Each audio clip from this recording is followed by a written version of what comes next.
Good morning friends, welcome back to my channel Dhrubatara. এখন সকালবেলা এই 4:15 মতো বাজে। তো দেখতেই পাচ্ছ আমরা সকালবেলা রেডি হয়ে বেরোচ্ছি।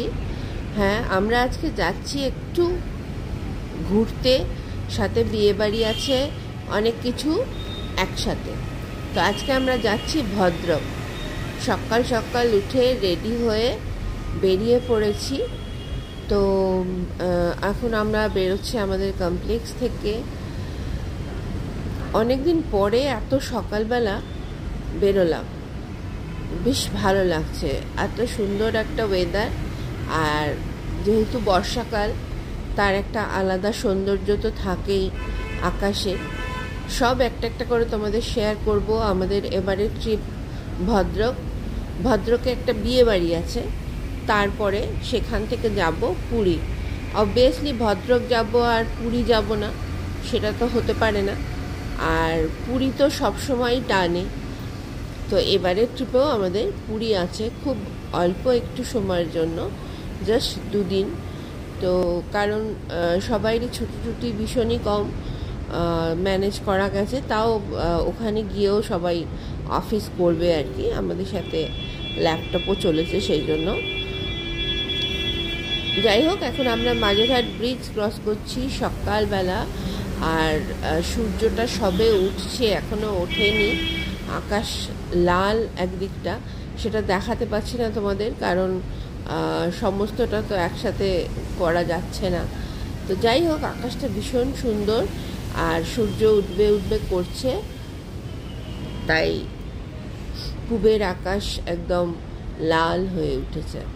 তো এখন আমাদের গন্তব্যস্থল হলো হাওড়া স্টেশন। হাওড়া স্টেশন থেকে আমরা বন্দে ভারত ধরব। তো তার মাঝে মাঝে রাস্তার একটু সৌন্দর্য তোমাদের সাথে শেয়ার করছি। তোমাদের কিরম লাগছে আমাকে অবশ্যই জানিও, আর ভিডিওটা পারলে পুরো দেখো, আর যদি ভালো লাগে একটা লাইক করে দিও।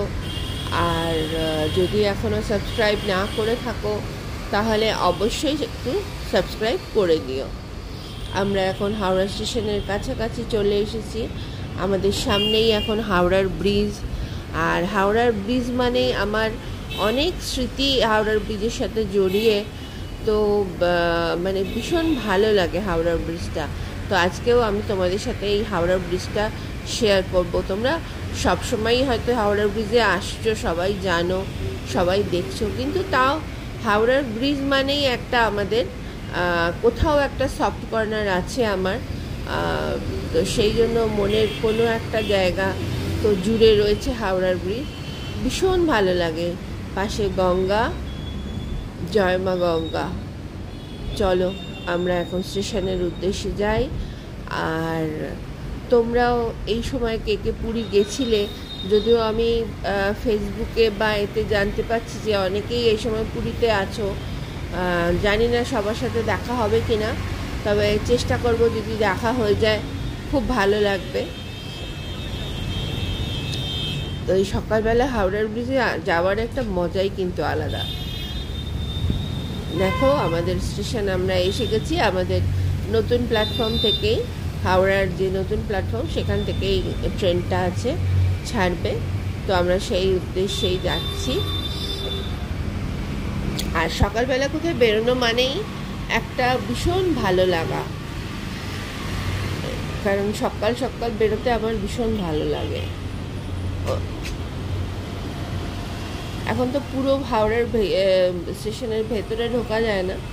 এর আগেও আমার খুব ভালোই মনে পড়ে যে আমরা পুরো হাওড়া স্টেশনের ভেতর অবধি যেতাম, কিন্তু আজকাল তো বাইরেই নামিয়ে দেয়। তো যাই হোক, আমরা নেমে পড়েছি। দেখো কি সুন্দর আকাশটা, খুব সুন্দর আকাশটা। অনেক মানুষ আসছে যাচ্ছে, বেশ ভালো লাগে হাওড়া স্টেশন। মানুষের সমাগম বলা যেতে পারে, প্রচুর মানুষ এসছে, ট্রেন ধরবে, সবাই যাচ্ছে।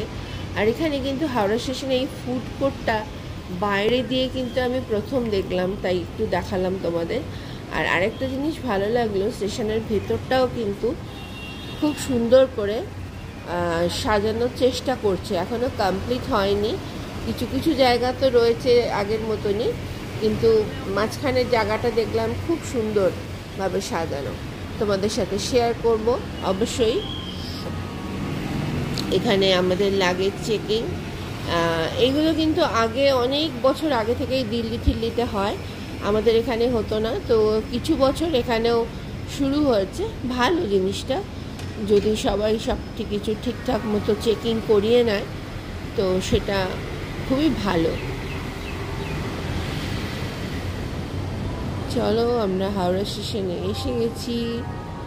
এবার আমাদের ট্রেন কখন কোথায় দেখি, এই দেখো এই জায়গাটা খুব সুন্দর করে সাজিয়েছে জায়গাটা।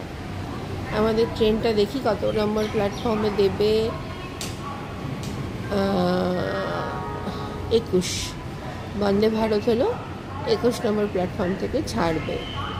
তো আমরা এখন ছিলাম 23-এ, তো আমরা চলে এসেছি 21-এ। আর এই যে হাওড়া পুরী বন্দে ভারত দেখিয়ে দিয়েছে, এখন অপেক্ষা ট্রেনটা আসার, তারপরে ট্রেনে উঠে টাটা বাই বাই। একদম ছোটবেলা থেকেই ট্রেন আমার জীবনের সাথে ওতপ্রোতভাবে জড়িত, কারণ আমার মামার বাড়ি ট্রেনে করেই যেতে হতো।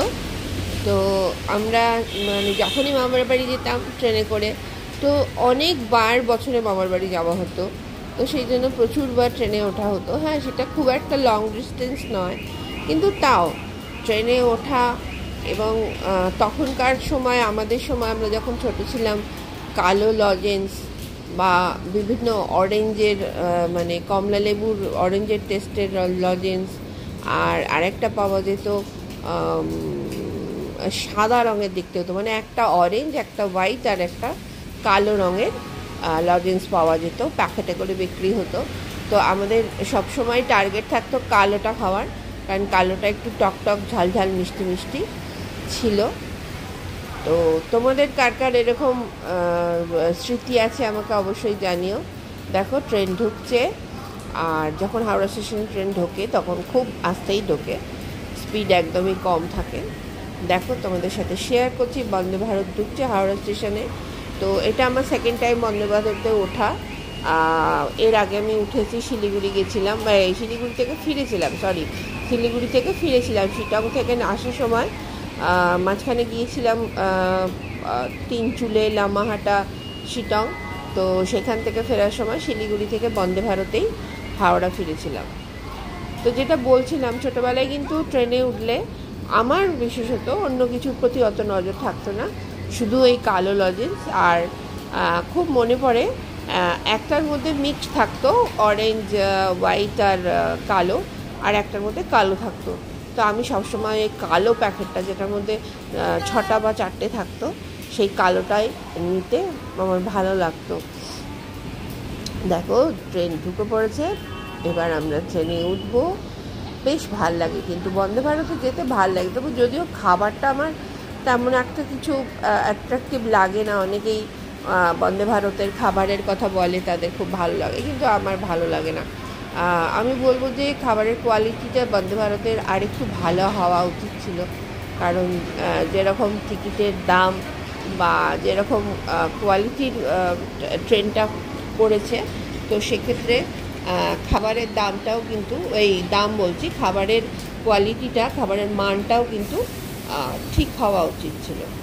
তো যাই হোক, দরজা খুলে গেছে, আমরা এক এক করে উঠছি ট্রেনে। তো আমি সৌগত একলা কোথাও গেলে লাগেজ বওয়ার একটা ব্যাপার থাকে, তো সাথে বিল থাকলে কিন্তু আমাকে কিছুই নিতে দেয় না। এটা হয়, এটা ছেলেমেয়েরা সবসময় চেষ্টা করে মা বাবাদের রিলিফ দিতে। তো চলো আমরা ঢুকে পড়ি। আমাদের সিট না 70, 71, 72। তো কিন্তু আমরা ঢুকে পড়েছি 1, 2, 3-এর দিক দিয়ে, তার মানে একদম পেছন দিকে যেতে হবে। ওই পাশে দরজাটা দিয়ে উঠলে ভালো হতো, কিন্তু যাই হোক, ট্রেন দেখে তাড়াহুড়ো করে উঠে পড়েছি আর চলে এসেছি। দেখো আমরা আমাদের সিটে 70, 71, 72 এই পুরো ট্রেনটার আমাদের কম্পার্টমেন্টটা বেশ সুন্দর, পরিষ্কার পরিচ্ছন্ন। যাই হোক, খাবার দাবারও আমাদের ব্রেকফাস্ট আর মর্নিং টি দিয়েছিল। এখন আমরা চলে এসেছি ভদ্রক, আর ট্রেনের ভিতরের কিছু তোমাদের সাথে শেয়ার করলাম না, কারণ এর আগে একবার শেয়ার করেছি শিলিগুড়ি থেকে যখন ফিরেছি। তো আমরা ভদ্রকে নেমে পড়েছি। ভদ্রকের আকাশ কিন্তু খুব পরিষ্কার, বৃষ্টির নামগন্ধ নেই, বেশ গরম আছে এখানে। আর এই যে দেখো ট্রেনটা দাঁড়িয়ে রয়েছে ভদ্রকে। স্টপেজগুলো একটু বেশি সময়ের জন্য, তো ভালোই হয়। দেখো ট্রেন ছেড়ে দিয়েছে, ট্রেন আবার ছুটেছে পুরীর উদ্দেশ্যে আমাদের ভদ্রকে নামিয়ে দিয়ে। তো আমরা এবারে যাব ভদ্রকের যে হোটেলে আমরা উঠেছি সেইখানে। আর যে হোটেলে আমরা উঠেছি সেখানেই কিন্তু বিয়েবাড়িটাও সেখানেই আছে, এবং রিসেপশন আজকে, বিয়ে 14 তারিখে হয়ে গেছে। তো আমাদের ওই হোটেলেই রিসেপশনও হবে। তো তার ফলে আমাদের একটা সুবিধাও হবে যে আমাদের রেডি হয়ে অন্য কোথাও যেতে হবে না, দৌড়োদৌড়ি ভাগাভাগির ব্যাপার থাকবে না। তো ওই হোটেলেই আমরা রিসেপশনে চলে যাব। দেখো বন্দে ভারত ও ভদ্রক স্টেশন ছেড়ে বেরিয়ে যাচ্ছে পুরীর উদ্দেশ্যে। সব মানুষ যারা ট্রেনের পেটের মধ্যে রয়েছে সবাইকে নিয়ে চলেছে পুরী। মাঝখানে হয়তো কেউ ভুবনেশ্বরে নামবে বা আরও একটা স্টপেজ আছে। তো দেখো ভদ্রকের এটা হলো মেট্রোর এই মেট্রো বলছি, সরি, এটা হলো অটোর। তো আমাদের বলে দিয়েছিল যে অটো করে সোজা চলে যেতে। যদিও 100 টাকা ভাড়ার কথা বলেছিল, কিন্তু এখানে 150 টাকা চাইছে, যা হয় অটোওয়ালাদের। তো 120 টাকায় আমাদের নিয়ে যাচ্ছে হোটেলে। আকাশ মেঘলা, তবে বৃষ্টি কিন্তু এখানে নেই, আর বেশ ভালো গুমোট গরম। রাস্তাঘাট কিন্তু খুব সুন্দর। লাস্ট টাইম আমি কার যখন পুরী গেছিলাম তখন কিন্তু রাস্তা এত সুন্দর ছিল না, এখন বানিয়েছে। তো আমরা হোটেলে এসে গেছি। দেখো রিসেপশনের তোড়জোড় চলছে, রেডি হচ্ছে। তো আমরাও রুমে চলে যাব। রুমে গিয়ে রেস্ট নেব একটু, কারণ অনেক সকালে উঠেছি, 3টের সময় বেরোনোর জন্য। যাই হোক, রেস্ট নিয়ে এবার তোমাদের সাথে আমার দেখা হচ্ছে আবার বিকেলবেলা। দেখো খুব সুন্দর করে সাজানো, এন্ট্রান্সটা খুব সুন্দর বানিয়েছে। যে সিঁড়ি আছে এখানে, সিঁড়ি দিয়ে যারা বাইরে থেকে আসবে আর কি, তারা এখান দিয়ে উঠতে হবে। আর আমরা যেহেতু ভেতরেই ছিলাম হোটেলে, তো আমরা ভেতর থেকেই চলে এসেছি।